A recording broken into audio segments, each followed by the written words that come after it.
Hello everyone, this is G and I'm back with I believe it's the third video of the day. So, I'm going to try to make this quick, at least as quick as I can make anything. So, I know that this is a sort of old story by the rules of the internet, right? This was about what? This was like late April when this came out. I didn't cover it at the time, but I wanted to just briefly cover it now and just give some of my thoughts. So, you may have heard, if you follow other channels like Clownfish TV or whatnot, of the uh, MM-Mei, haha, skin controversy in Overwatch, right? Which is that they gave Mei they say it's a mixed martial arts MMA. That's the pun, right? MMA style look as an alternate. I personally think this look is more inspired by boxing. You could look at for example, the large gloves. You can look at the robe. Gloves in the UFC in MMA are significantly smaller, and I've never seen an MMA fighter come out in a robe. Boxers typically do that, right? So I guess we could best say the look itself is probably inspired by boxing, right? Even though they're playing on the MMA name. Now here's the thing: regardless of whether the inspiration is the sport of boxing or the sport of MMA, we can definitely agree that it's based on a combat sport, right? And if you're even casually familiar with combat sports, you're no doubt aware of the fact that people who have long hair, which in that particular sporting event, it's typically going to be women most of the time. Not many of them are going to go for the near bald buzz cut that's a Rose Namajunas sports. Right, a lot of them have long hair, and a lot of them like to keep their long hair. So what they do is that they braid their hair back in cornrows, and nearly every female fighter does this. Wei Li Zhang, who is Chinese, does it. Um, what's her face? Amanda Nunes, who's Brazilian, does it. Ronda Rousey, when she was a MMA fighter, braided her hair that way. Valentina Shevchenko, who I believe is from Kyrgyzstan. Uh, I'm probably saying that wrong, but definitely not an American. Let's put it that way. She braids her hair back, and plenty of women in women's boxing, women like Ann Wolfe, women like Layla Ali, when she boxed Clarissa Shields, who's now moving into MMA, they all braid their hair back, right? And the argument is that this cornrow look is somehow cultural appropriation, right? So you can see here, partially, the article says that the point of contention is Mei's hairstyle. Mei's wearing cornrows, a type of braided hairdo typically associated with the black community. And yeah, it is associated with the black community. That doesn't mean it's the exclusive property of the black community. Just like there's no one food that is the exclusive property of a particular people or place or culture, there's no hairstyle that is the property of the black community or any community. Now, are there associations? And you associate certain foods or certain hairstyles with a certain group of people? Sure. If I say pizza, you're probably going to think of Italians, right? But as we all know, plenty of non Italians eat pizza, right? And yes, braided hairstyles like cornrows or say micro braids or whatnot, tend to be associated with African Americans. That doesn't necessarily mean they are the exclusive property of the black community. And when it comes to MMA, in my opinion, the use of the hairstyle has nothing to do with a particular culture when people of all different backgrounds and ethnicities and national backgrounds and cultures are doing it. It's purely a utilitarian thing. If you've ever been in a fight, whether it was a sporting event or a real life fight, right? Someone grabs your hair, it hurts, right? And you don't want to, especially in a professional bout where people are taking those gloved hands, right, and those taped feet. At least in some cases, they're taped, and trying to, render you unconscious and turn your face into a hamburger, right? You don't exactly want to give them a potential weapon to use against you with your long hair. So most people who are long haired, and the majority of people would be women in this case, braid their hair back.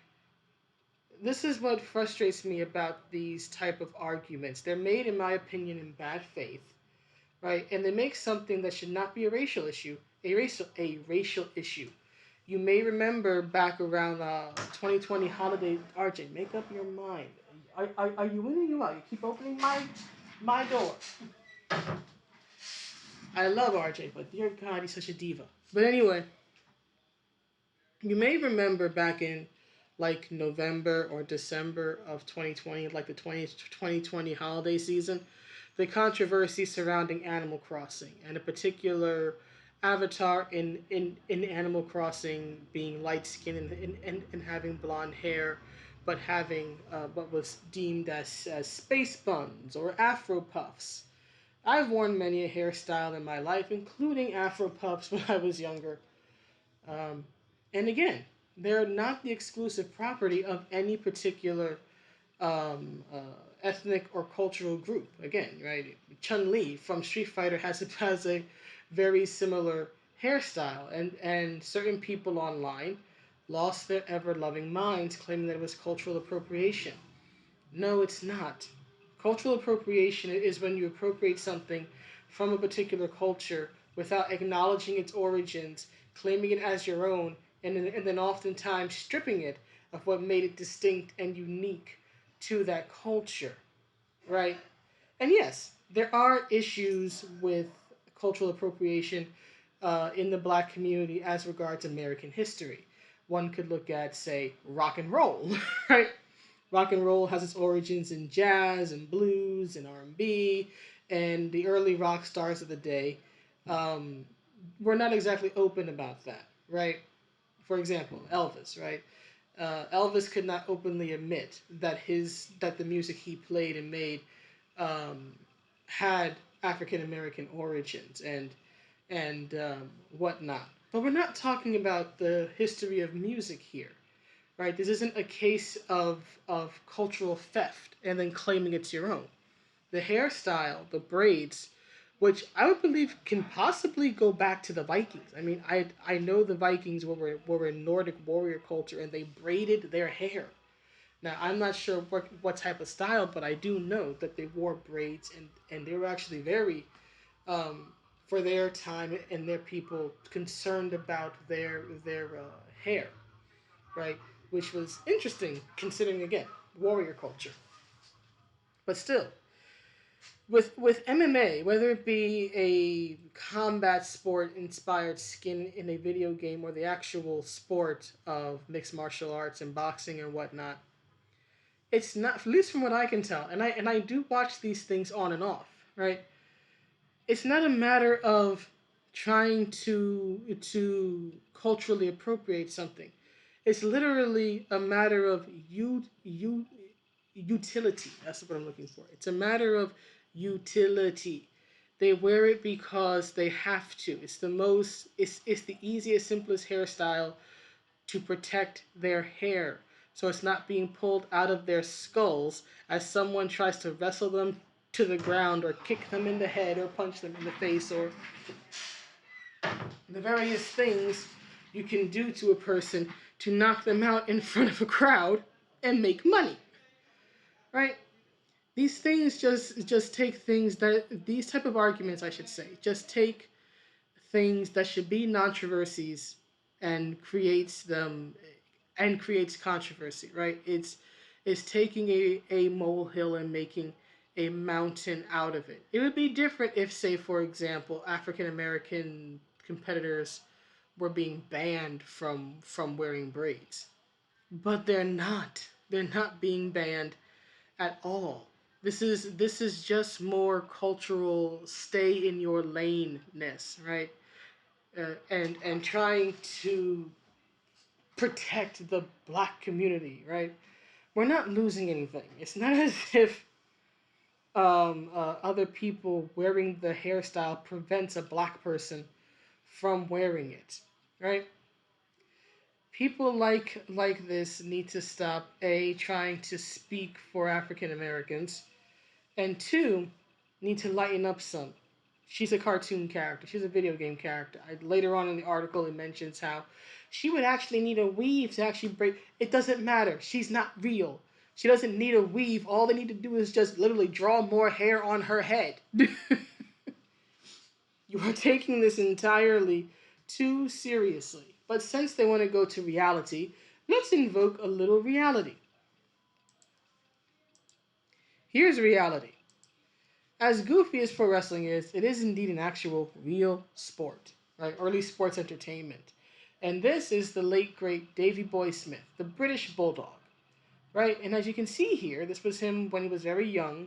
This was probably what, the early 1990s, because his look changed as the years went on, right? But this is always sort of the image that lives in my mind when I think of Davy Boy Smith, the British Bulldog, right? And as you can see, he had very long hair, and he wore that hair in braids that would be considered by some to be the property of the African American community, in particular, perhaps the Jamaican community, right? These long, thin micro braids. I remember seeing Davey when I was a little kid, like 7, 8, 9 years old, and being absolutely floored. Now, he wasn't my favorite wrestler. That was Shawn Michaels, who had a tendency to wear braids in his hair, but he was more of a fan of the double ponytail. But I had never seen a guy, and I've been watching wrestling for most of my life, and I haven't seen a guy since Davy Boy ever look remotely like this, right?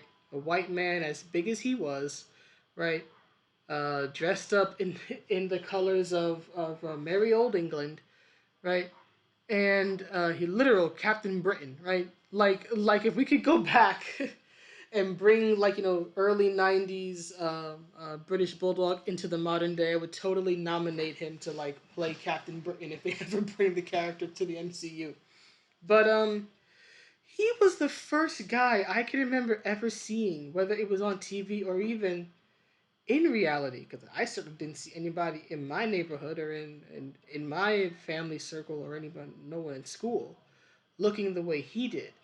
He's the first and last person I can think of, at least that I've ever seen, who ever looked like this. A man of his size, a man of his skin tone, wearing this hairstyle. And I always thought it was a great look on him because it did what you need in pro wrestling. It made him look distinct. Even if you could not remember the man's name, you were gonna remember what he looked like. Even if your memory of the British Bulldog was giant Englishman with long braids, you were at least going to remember that, right?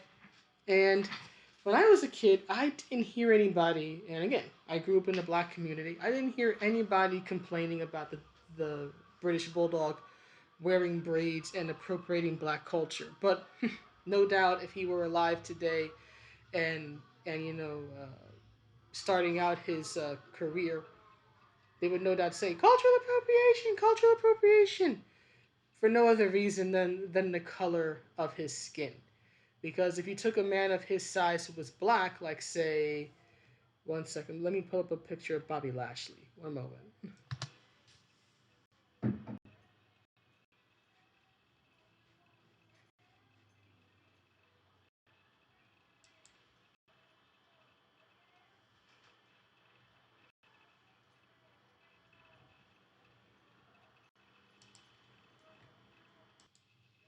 And we have here a picture of Bobby Lashley, right? Now, if you were to take Davy Boy Smith's braids and you were to put them on Lashley's head, nobody would complain, right?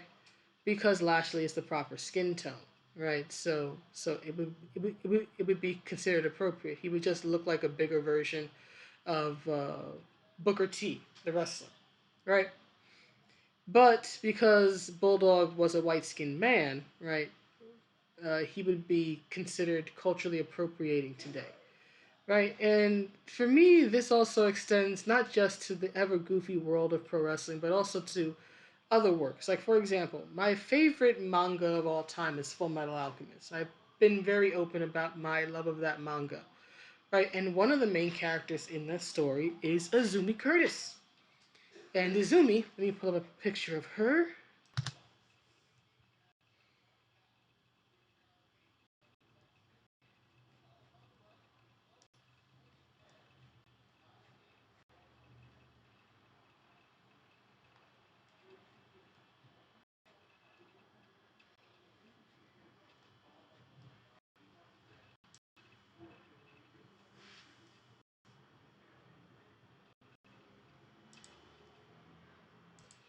As I was saying, Azumi Curtis from Fullmetal Alchemist, as you can see here, this is a still from one of the animes, right? She wears her hair in what is considered box braids, right?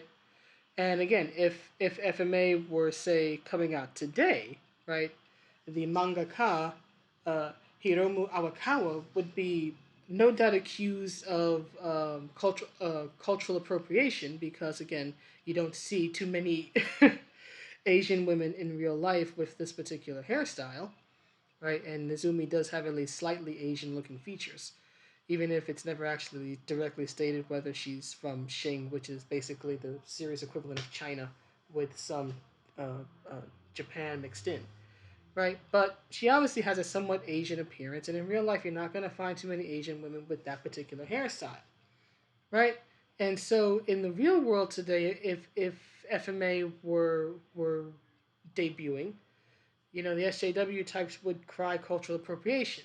They would also probably be triggered to the moon over the fact that Azumi has very obvious cleavage, right? As you can see partially in the image here, with the tattoo right over her chest. I think that certain Arakawa designs, in particular for Azumi and then for Lust, because Lust has a tattoo directly in the center. Well, not really a tattoo. It's the Ouroboros symbol, right? That all of the homunculi have, right? But it looks like a tattoo, right? Arakawa likes her tattooed women, Hawkeye, Azumi, Lust, but here's the thing, right? Lust. Let me pull a picture of Lust. 1 second.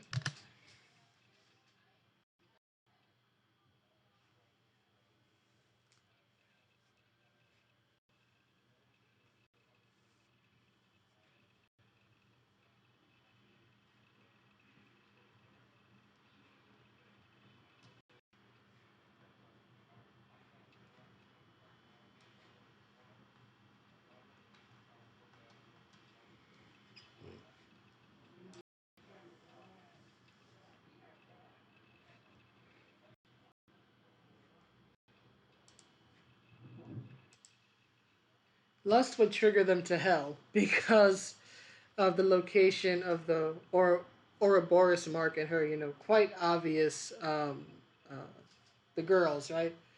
The girls are alive and well and alive and kicking. That's why Gene Havoc ended up paralyzed. but but anyway, right? If these people or these particular works came out today, they would be met with an incredible amount of pushback, all because of some people who don't understand that if there's something you don't like, you can always just not look at it. But instead, these SJW types always want to cry oppression, or they want to cry that a certain look or a certain hairstyle is somehow offensive or harmful to a particular group of women, of people, whether it's women, whether it's African Americans, whether it's whatever, right? They use they try to present themselves, I guess you could say, as defenders, right? As defenders of marginalized communities, and they try to speak for those communities without actually asking people in those communities if they're actually bothered by these depictions, because a good chunk of the time they're not. But you see, if they would actually get that answer, well then they wouldn't have anything to fight with, right? It's like if they wouldn't be needed, right? If they actually got the answer they don't want to hear, it's like, well, we're not going to be needed, right? But anyway, that's the overly long video. Please let me know what you think, and I will see you all on the next one. Have a good day or night wherever you are. Have a good weekend. See you around. Bye.